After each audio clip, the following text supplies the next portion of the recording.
Oliver Wendell Holmes said, "One's mind, once stretched by a new experience, can never go back to its old dimensions." In this podcast, we are proud to present our guests, the world leaders and pioneers in the fields of neurointerventional surgery, interventional radiology, and endovascular neurosurgery. We will bring you through their personal journey and the 3 cases that have marked their professional career. From the very first to the very last case, passing by the most enriching and challenging. Welcome to this original format by LINNC Online, my first, my last, my everything. Hi everyone, my name is Nantia Sujijantrarat, and today I have the pleasure of welcoming Dr. Adam Arthur. Dr. Arthur is the chair of neurosurgery at the University of Tennessee Health Science Center and the Semmes Murphey Clinic. Hi, Dr. Arthur. Hello. We usually start from the very beginning. So could you tell us a little bit about your path leading to this point in your career? I got into medicine because I thought that helping people and having that as a focus of my life would help me to live a better life, selfishly. And I got into neurosurgery because restoring, preserving, and aiding in allowing people to have neurologic function seems to be so much better than worrying about the gastrointestinal system or hematological system or other systems in the body. As far as this point in my career within neurosurgery, I've spent a fair amount of time thinking about how to help other neurosurgeons to be better than I am and teaching them, and what sorts of clinical research will help us to better understand what works and what doesn't work as we do this work. Who inspired you to go into endovascular neurosurgery, just out of curiosity? Who's your source of inspiration and mentor? Several. Nick Hopkins, very early in my career, was exceedingly kind to me. In my generation, that's true of so many of us. I didn't do my fellowship with him, but I don't think I'd be here without him. My fellowship mentor was a radiologist named John Barr, and John really taught me to be very careful and meticulous, to get in and get out, leaving nothing changed other than what you wanted to change, and to be very precise about endovascular technique.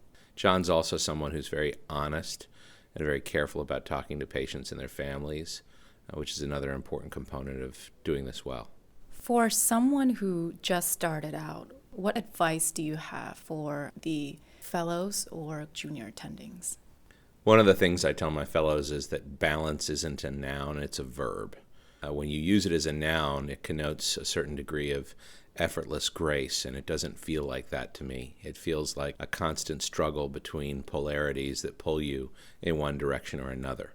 So I think recentering yourself, asking yourself if you should be doing something or whether you've gone too far, correcting yourself, trying to avoid becoming a baby-faced assassin who can engage with morbidity and mortality without any compunction or conscience, versus being a blubbering mess who can't be effective because you're hurt by what you've done to somebody. I think the best surgeons and the best interventional radiologists, neurologists, whatever, are able to correct themselves constantly and try to steer that middle course to come back to the center of what we do. What are some things that your fellows would say are complete Arthurism? So I'm fairly stubborn about trying to make some decisions for what you would recommend to a patient before you engage with them on that question. I think that in the clinic, we're often dealing with hypotheticals. Would an aneurysm be safer to treat endovascularly open, or should it be left alone? And I think the lazy temptation of not really making up your mind, given the data you have, or having some structure to how that decision would be made, is dangerous. Patients don't come to us for a menu of options. They come because they want the best advice and care they can get. And I think that requires and demands that we really come to a strong decision and then offer that to them. Now, that doesn't mean that you're acting parentally and telling them what they should do without them having a role in it.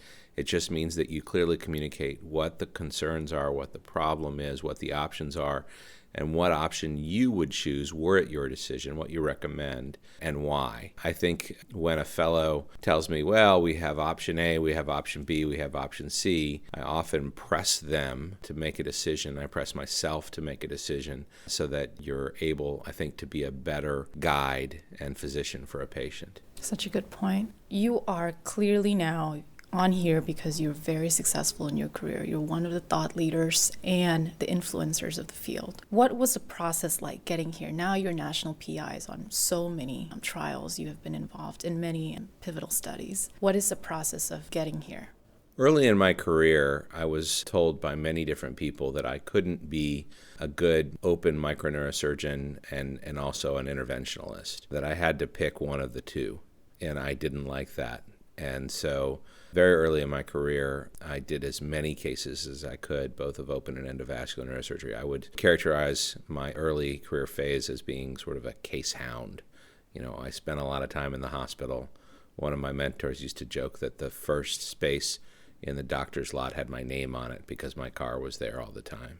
And then I had an interest in clinical research for a long time, but it sometimes feels like a good old boys network that it's hard to break into. I wasn't given much opportunity to lead clinical trials or be involved in clinical research for whatever reason for a long time, but again, I'm pretty stubborn. And so I would show up with something that I thought I'd learned or something that I thought was interesting and give a presentation and try to do the best I could with the material I had. And I think that persistence in the end, as well as the attempt to continue to communicate well, eventually gave me opportunities that I could take sequentially that would lead to, better opportunities. So I think stubbornness, doing the best with what you have, trying to be perceptive of what opportunities exist rather than to force what you think you should be doing into reality are important parts of developing a career. Could you tell us a little bit about some of the trials that you're involved in and the future direction that you see our field is moving to? Sure. Endovascular approaches allow you to get to tissue the way that your body gets to tissue. So whether it's through an artery or a vein, you're allowed access in a way that I think is sometimes more organic, less invasive. And so I see our field developing where we're treating more disease states. So I'm excited about the potential to investigate and learn about whether endovascular approaches to the treatment of chronic subdural hematoma will be successful. It's crazy, but even 3 to 5 years ago, that was something that most places were not doing. And now, without the trials being done, that's become de rigueur. It's become standard in some ways. We move so quickly. So I'm helping to lead a study on the use of squid to treat middle meningeal approaches to chronic subdurals that is a randomized controlled trial, and that's exciting because RCTs are difficult and rare in our space. Less systemic anti-aggregation, I think, is important. We're dealing with an aging population, and there are reasons why it seems silly sometimes to completely affect someone's hematological system rather than locally affecting it. So the Elevate trial, looking at whether it would be possible to limit anti-aggregation in ruptured aneurysms treated with flow diversion, is another trial that we've just started. Your center enrolled the first patient. Thank you. Looking at iterations in flow diversion, we're looking at an expansion of indication for the Evolve Surpass flow diverting stent. The Evolve trial, I think that's another important trial. But all of these, I think, are sort of steps in understanding what the balance between risks and benefits of various new therapies are. Do you have any advice for someone who's new to the space, who's trying to find their way of working with the industry? Obviously, in our field, industry is very important force and a partner in moving the field forward. Do you have any advice in how someone can do that coming out in a meaningful way, an ethical way?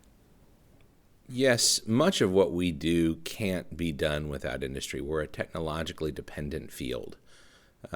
So I think the potential for industry-supported education and industry-supported research is fantastic. So availing yourself of those opportunities is only natural. Having said that, we have, I'd say, a mission or a calling or a sacred duty to really try to make sure that what we're doing is in the service of improving patient care. The nice thing is, the vast majority of my interactions with industry, they're very respectful of that. If you work in the neurointerventional field, you want to improve patient care. You have an opportunity to contribute to helping people to be with their family and live their lives better.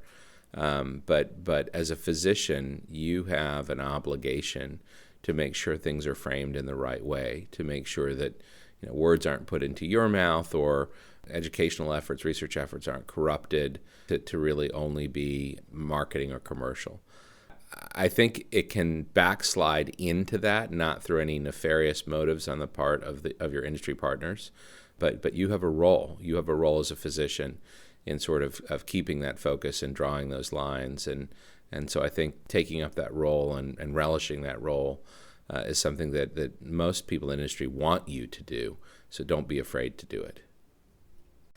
And now we'll go through the 3 questions about your cases. So the first one is, what is your first case as an attending neurosurgeon? So I ended up doing fellowship in Memphis partly because I wanted to learn neuroendovascular techniques from an interventional neuroradiologist who had good skills and would teach me in a high volume environment. I think both mentorship and volume of cases are sort of the flour and water of making the bread. You're not going to be able to do it without those things. But while I was a neurointerventional fellow, I was given the opportunity to also be an open vascular attending neurosurgeon. I had 2 mentors on the open side, a man named Clarence Wattridge and another man named Morris Ray, and they were extraordinarily experienced cerebrovascular neurosurgeons. So the first sort of attending neurosurgeon open vascular case I did was clipping of a ruptured posterior communicating artery aneurysm. And so I remember that case. I remember worrying about whether I needed to drill off the clinoid or not, and eventually deciding not to drill off the clinoid, going through the steps of the case, getting control, the approach to even the muscle, the pterional approach that I'd learned from Bill Caldwell and others at the University of Utah being a little bit different than what they were used to doing in Tennessee. And the feeling of just exaltation when your patient wakes up and can move everything and looks like they're okay. So that's one that I won't soon forget. Now we'll continue with the most interesting, most career-changing, or just the most memorable case that you can think of in your career, in any direction you want to go to. So I met this nice old guy in his 70s who wore a cowboy hat, been married to the same woman for 50 years. And he had dizziness, headaches, an unstable gait. And a rather unscrupulous cardiologist had given him coronary stents for these problems, which, not unsurprisingly, had no effect on his symptoms. What he had was a giant mid-basilar, lower basilar fusiform aneurysm that was growing and causing both hydrocephalus and brainstem compression. And this was early in our experience with flow diversion, and by our, I mean the fields. So I sent the case out to 7 different people who were mentors to me in flow diversion, Kim Nelson, Pedro Lilick, a number of others. I got, I think, 6 different answers for what I should do for the guy. But I formulated a plan where we did an endoscopic third ventriculostomy because he had some hydrocephalus, and then treated him with a single flow diverter. Notably, Kim's approach was 7 or 8 flow diverters, but there were perforators right near the aneurysm, and I was worried about those. I was very pleased with how he did, but I'd spent a fair amount of time with him and his wife. He was a very confident guy. He joked all the time. I think he and his wife had a very solid relationship, but he told me he wasn't worried because he knew he would die being shot by a jealous husband, because he acted like he was cheating all the time, and I don't think he was. The case technically went fantastically, and he did well, and he went home.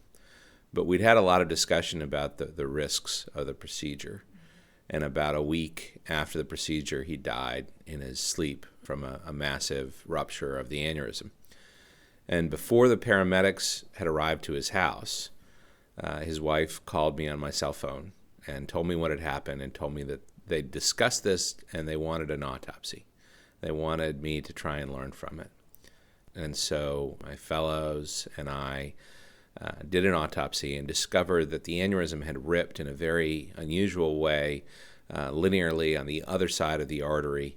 I described it as like a fat guy's pants. I mean, it was almost like a seam had come apart. And up to that point, the major theory on why an aneurysm would rupture after flow diversion was inflammatory changes and destabilization of the wall. There was a paper out by the Buffalo group on this. But histologically, there were no macrophages. There was nothing to suggest inflammation. And so we presented and eventually published a very simple case report, basically on what had happened to this guy who I really liked, and what his brain looked like with a hemorrhage there, what his aneurysm looked like. And I presented it at ABC Wynn in Val d'Isere. ABC Wynn was a frightening meeting for a young neurosurgeon in particular, because the entire first few rows were giants in interventional neuroradiology, and if you weren't careful, you might get just skewered in front of everybody. But there was a good reaction to it. There was something to learn there. And just to clarify, the wall that you saw was ripped was like proximal or distal wall?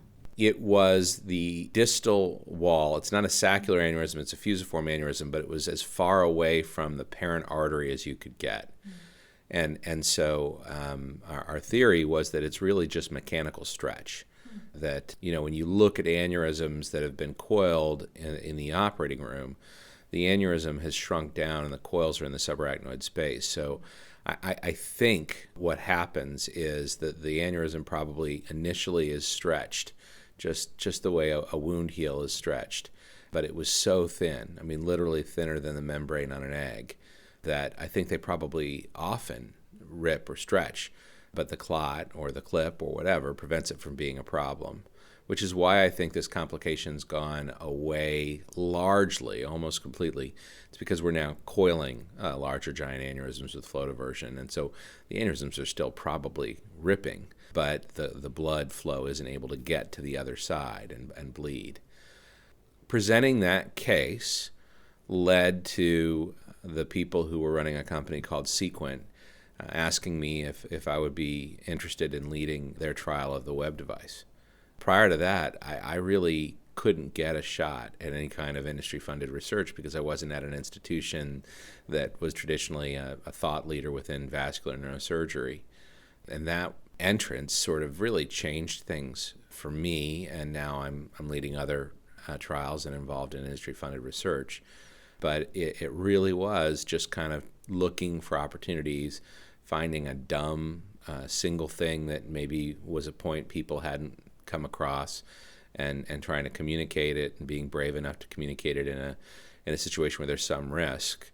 So that case, I think, really was fairly influential on my career. And I think about that guy and his wife not infrequently, because the relationship with him, the discussion with so many people about what we should do to try and treat him, the trust that he and his wife showed in me in allowing me to try and treat a very dangerous pathology. I failed him, but we learned something out of it, and I think he completely understood the risks and the reasons why we were treating him the way we did, and then that was something that maybe helped other people, helped maybe in some small way to change our approach to flow diversion for large and giant aneurysms. Very challenging pathology. You are the second person that said that pathology for their most memorable case. So that just goes to show you how much equipoise there really is still surrounding giant aneurysm in the posterior circulation. So now for the final case, could you walk us through the case that you did before you came here? Sure. The last case I did before coming here was an unruptured, medium to small anterior communicating aneurysm in a 60-year-old woman with some risk factors. Smoker, not in fantastic shape.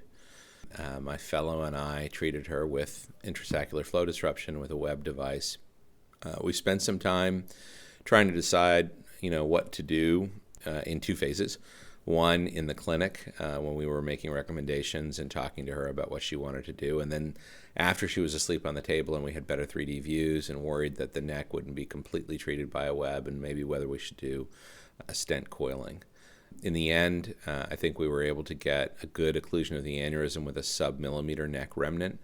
And I think we've become a little bit aggressive about sub-millimeter neck remnants, and it's okay, in my opinion, with whatever strategy to leave small neck remnants. So now the final question. What do you want to leave as your legacy in the field? I think better equipped, better trained, better capable neurointerventionalists and neurosurgeons.